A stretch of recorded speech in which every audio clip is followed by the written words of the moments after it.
고린도후서 2장 5절부터 11절까지 말씀으로 용서하고 사랑을 나타내라, 이 제목으로 하나님 말씀을 이 시간에 함께 나누고자 합니다. 우리가 교회라고 부르는 이 공동체는, 교회가 어떤 것입니까? 교회는 예수 그리스도의 핏값으로 사신 거룩한 공동체입니다.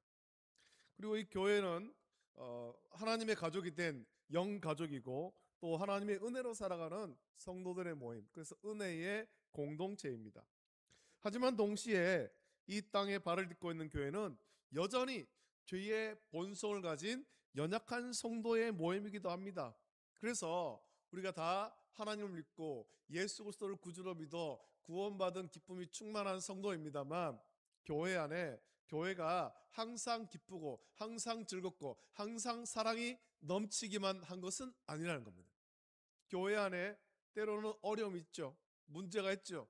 교회 안에도 시기와 질투와 분쟁과 다툼이 생기는 거예요. 그것이 우리가 이 땅에 있는 연약한 지체이기 때문입니다. 그래서 이 땅에 있는 교회가 완전한 교회가 아닌 겁니다. 그래서 교회만큼 깊은 사랑과 위로를 경험하는 것도 없지만, 때로는 교회만큼 뼈아픈 갈등과 상처를 주고받는 것도 없는 것이 현실이에요. 교회 안에서 상처를 받는다는 겁니다. 이 상처가 너무 커서 그만 교회를 나오지 못하는 거지. 함께 예배하지 못하는 거예요.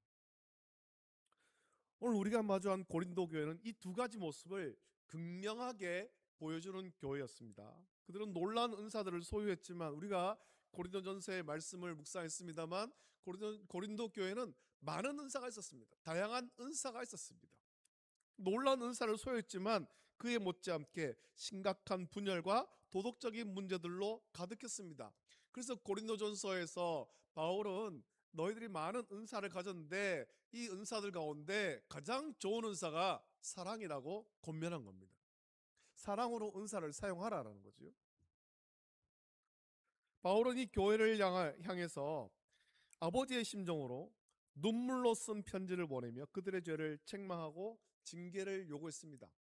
교회가 건강하려면 죄에 대해서 반드시 책망하고 징계하는 것이 필요합니다. 죄를 제거해야 되는 거죠. 그리고 그 중심에는 오늘 5절 말씀 보면 근심하게 한 자가 있었다는 겁니다. 교회를 근심하게 하고 성도를 근심하게 하고 목회자를 근심하게 한 자가 고린도 교회에 있었습니다. 이 사람은 교회 공동체 전체에 심각한 해악을 끼쳤고 교회의 권위에 정면으로 도전했습니다.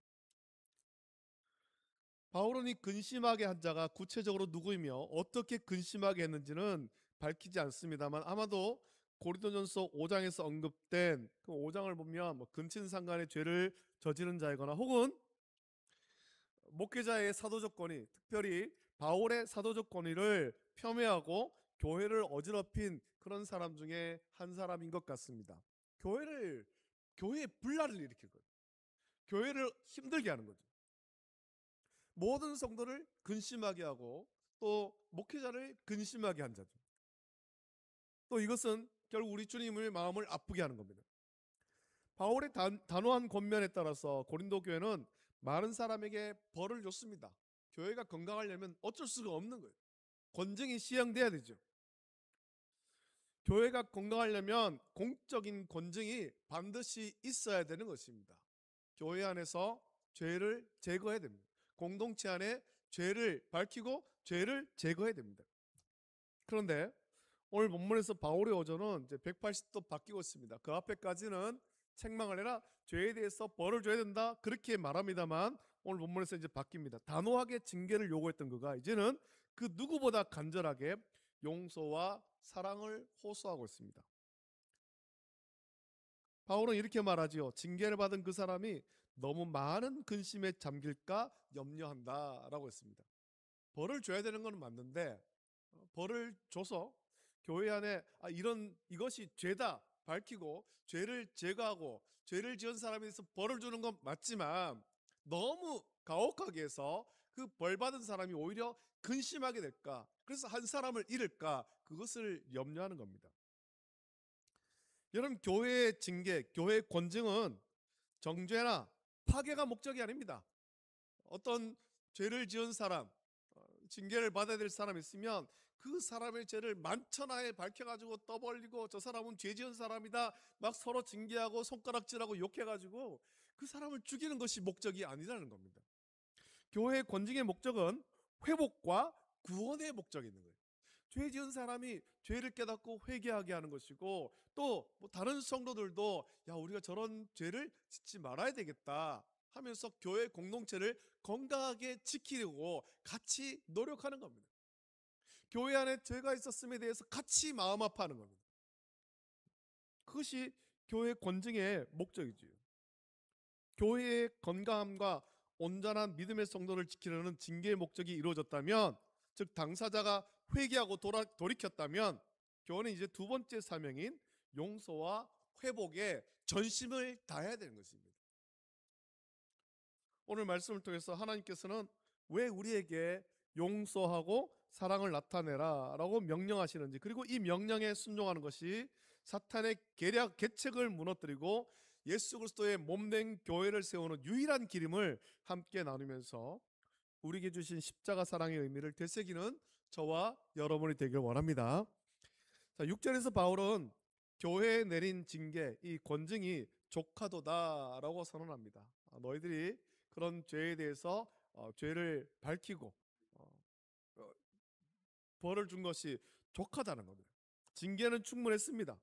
죄를 깨닫게 하고 죄에서 돌이켜 회개하게 했으면, 그래서 교회의 건강함을 지키고 성도가 온전한 믿음 위에 서도록 했습니다. 그 목적이 달성됐습니다. 그렇다면 이제 교회는 어떻게 해야 됩니까? 바울은 두 가지를 명령하고 있습니다.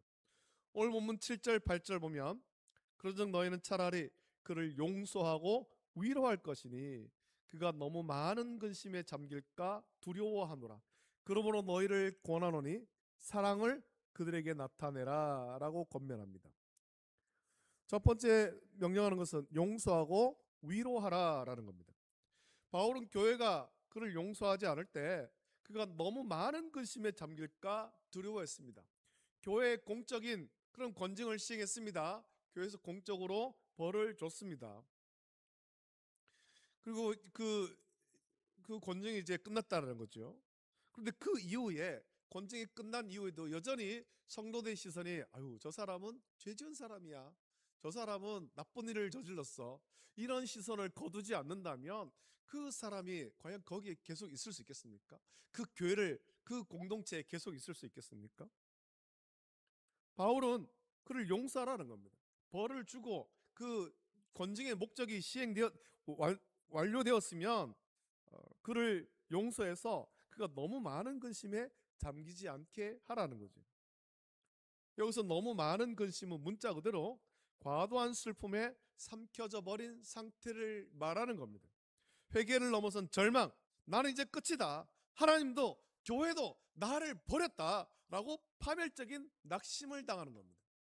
교회에서 벌을 주고 그것이 무슨 낙인처럼 찍혀가지고 저 사람은 뭐 죄를 지은 사람이야, 이런 낙인을 가지고 쳐다본다면, 손가락질한다면 그 사람은 과도한 근심에 빠져서 그만 그 교회 공동체에 같이 있을 수가 없는 거예요. 여러분, 우리 성경은 인간의 전적인 타락을 가르칩니다. 우리는 우리의 힘으로 죄에서 헤쳐나올 수가 없습니다. 마찬가지로 죄의 무게에 질리는 영혼은 스스로 일어설 힘이 없다라는 겁니다. 징계의 매가 그를 회개로 이끌었다면 이제는 공동체의 따뜻한 위로와 용서의 손길이 그를 다시 일으켜 세워야 되는 겁니다. 뭐 우리가 알다시피 죄는 미워하되 죄인은 사랑하라는 예수님의 말씀이 실현되어야 되는 겁니다. 만약에 교회가 회개한 자를 끌어안지 않는다면 그것은 의로운 징계가 아닌 무자비한 정죄가 될 뿐이에요. 두 번째로 명령한 것은 이제 사랑을 나타내라라고 말하고 있죠. 용서는 단순히 없던 일로 하자, 과거에 지었던 죄가 있는데 그거 이제 없던 일로 하자, 그런 소극적인 동의가 아닙니다. 당신이 교회를 힘들게 했던 일이 있는데 그거 이제 없던 일로 하자, 그것이 아니라는 겁니다. 바울은 한 걸음 더 나아가서 그 사랑을 나타내라라고 권면합니다. 이 나타내는 것은 헬라어 원어로 보면 확증하라, 비준하라, 이 법적 용어에 가깝습니다. 이것은 감정적인 느낌이 아니라 의지적인 결단이며 공개적인 선포인 것입니다. 그래서 권쟁이 끝났을 때는 형제여 우리는 당신을 용서했습니다. 당신은 여전히 우리 형제이며 그리스도 안에 한 지체입니다. 우리는 당신을 사랑합니다. 라고 공동체적으로 선포하고 확증하라라는 거죠. 권쟁이 끝났음을 공포하라는 겁니다. 그를 다시 예배의 자리로, 교회의 자리로, 교제의 자리로, 사역의 자리로 기쁘게 맞아들임으로써 우리의 사랑을 나타내라, 증명하라라는 겁니다. 이것이 죄인을 구원하신 복음의 능력을 교회가 세상에 보여주는 방식이. 세상은 이게 안 되잖아요. 죄인 누군가가 어떤 잘못을 저지르고 그 죄 때문에 재판을 받고 구속 감옥에 갔다가 형량이 끝나고 나왔을 때 여전히 세상은 그 사람에 대한 차가운 눈초리를 거두지 않습니다. 전과자라는 낙인을 찍어서 그를 품으려고 하지 않는다는 거죠. 교회가 권징을 시행할 때는 그렇게 해서는 안 되는 것입니다. 그 죄에 대해서 죄인이 죄를 깨닫고 회개하게 하는 것이 권징의 목적인 것이고 그 목적이 달성되었다면 사랑으로 품어야 되는 거예요. 바울이 왜 이토록 강력하게 용서하라라고 권면하겠습니까? 그것은 이 용서가 단순히 인간적인 화해가 아니기 때문에 그렇습니다. 바울은 자신의 용서가 어디에서 비롯되었으며 무엇을 목적으로 하는지 분명히 밝히는데 오늘 10절 말씀 보면 너희가 무슨 일이든지 누구를 용서하면 나도 그리하고 내가 만일 용서한 일이 있으면 용서한 그것은 너희를 위하여 그리스도 앞에서 한 것이니 라고 권면합니다. 예수님께서 가르쳐 주신 기도, 주기도문에도 나오지 않습니까? 우리가 우리에게 죄 지은 자를 용서해 준 것 같이 우리 죄를 사하여 주시옵고. 바울은 너희를 위해서 그리스도 앞에서 용서한다라고 말합니다. 여기서 그리스도 앞에서라는 고백은 아주 중요한 신학적 의미를 담고 있는데 이것은 우리의 모든 행위가 우리 개개인의 행위뿐만 아니라 교회 공동체의 어떤 행위가 코람데오, 즉 하나님 앞에서 이루어지는 것을 뜻하는 것입니다. 나의 주관적인 감정이나 저 사람이 충분히 뉘어쳤는가를 따지는 어떤 인간적인 계산으로 용서하는 것이 아닙니다. 교회의 머리 대신 예수님께서 지금 이 순간 우리를 지켜보고 계시다는 임재의식 속에서 예수님의 마음으로 주님의 뜻을 따라서 행하는 거룩한 순종인 것입니다. 바울이 너희를 위하여라고 말한 것은 이 용서가 고린도 교회 공동체 전체의 영적인 유익과 건강한 회복을 위한 것임을 의미하는 거예요. 여러분, 우리가 어떤 일을 하든지 우리가 하는 모든 일들은 교회 공동체의 유익을 위한 것이 되어야 됩니다. 교회를 세우기 위한 것이 되어야 하는 것입니다. 목회자가 목회를 하는 것도, 평신도들이 교회에서 섬기는 것도, 우리가 어떤 봉사와 사역을 하는 것도 이것이 나의 의의를 나타내는 것이 아니라 예수님의 몸된 교회를 세우는 거예요. 교회에 유익하게 해야 하는 것입니다. 권징을 행하는 것도 교회의 유익을 위해서 하는 거죠. 그래서 한 지체가 파멸되도록 방치하면 온 몸이 고통받고 병들게 됩니다. 그래서 권징을 온전하게 시행하지 않고 또 권징을 남용하게 되고 또 권징 이후에 어떤 바울이 오늘 권면한 것 같이 용서하고 사랑하는 그런 일이 없으면 교회는 오랫동안 아프게 되는 거예요. 그 상처에서 헤어나오지 못하게 되죠. 심지어는 이런 상처로 인해서 교회가 쪼개지기까지 합니다. 그래서 한 영혼을 회복시키는 것은 교회 전체를 살리는 일이에요. 권징을 정죄하는 마음으로 행하는 것이 아니라 저 사람이 죄를 깨닫고 회개하기를, 또 교회 공동체도 죄를 깨닫고 같은 마음으로 회개하기를 위해서 권징을 행하는 것이고, 권징의 목적이 시행됐을 때는 그래서 용서하고 사랑하라라는 거지요. 나아가서 바울은 이 용서가 우리가 용서를 해야 되는 이유에 대해서 말하는데, 이 용서가 사탄의 계책을 대적하는 영적 전쟁인 것을 선포하는 것입니다. 원수마귀가 원하는 것이 무엇입니까? 교회를 무너뜨리는 거지. 교회 안에 사랑이 없고 서로 시기하고 질투하고 분쟁하고 다투게 만드는 겁니다. 목회자와 성도가 서로 다투게 만드는 겁니다. 갈라지게 만드는 사탄의 계책이에요. 그래서 용서하지 않고 서로의 허물을 자꾸만 들춰내게 만들고 그것을 끄집어내서 비난하고 정죄하게 만드는 겁니다. 이것이 사탄의 계략이에요. 그래서 여러분, 우리는 교회 안에 왔을 때, 교회 안에서뿐만 아니라 우리 세상 가운데 살 때 성도들의 입술에서는 비난과 정죄의 말이 나와서는 안 됩니다. 우리가 어떤 일에 관해서도 비난과 정죄가 나와서는 안 되는 거예요. 그것이 사탄이 우리의 마음속에 들어와서 우리로 하여금 자꾸 악한 마음을 품게 만드는 그런 계략이죠.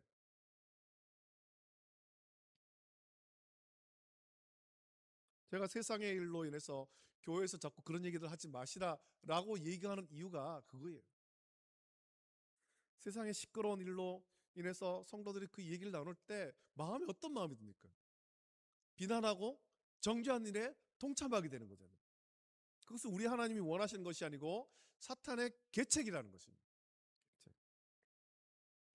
오늘 본문 11절 말씀 보면, 이는 우리로 사탄에게 속지 않게 하려 함이라. 우리는 그 계책을 알지 못하는 바가 아니로라 라고 권면합니다.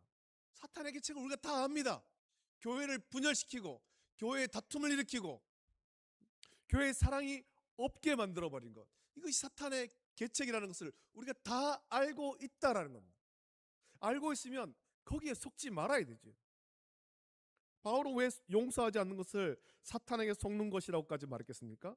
사탄의 가장 교묘한 계책은 하나님의 거룩한 도구를 역이용하는 것입니다. 하나님께서 교회의 거룩성을 위해서 징계라는 도구를 주셨다면 사탄은 그 징계를 정죄와 무자비함으로 변질시켜버리는 거예요. 하나님께서 죄인에게 회개를 통한 슬픔을 주신다면 사탄은 그 슬픔을 절망과 파멸로 이끌어가는 겁니다. 만약에 고린도 교회가 회개한 형제를 끝까지 용서하지 않고 하나님의 의로 가장한 자기의 의의 이름으로 그를 밀어낸다면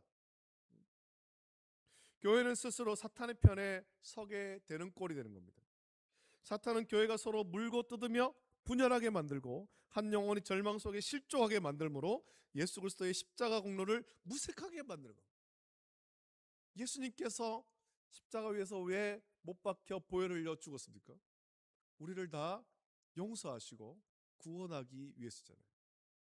우리 예수 그리스도를 본받아야 되죠. 본받아야 되죠. 예수님의 사랑, 예수님의 용서, 이걸 본받아야 된다는 겁니다. 그래야 우리가 온전해질 수 있고 교회가 온전할 수가 있는 것입니다. 바울은 우리는 그 계책을 안다, 사탄의 계책을 안다라고 외칩니다. 사탄의 계책은 교회를 무너뜨리는 것이지만 예수 그리스도의 뜻은 교회를 온전하게 세우는 거예요. 상처를 치유하고 회복시키고 다시 건강하게 세우는 것입니다.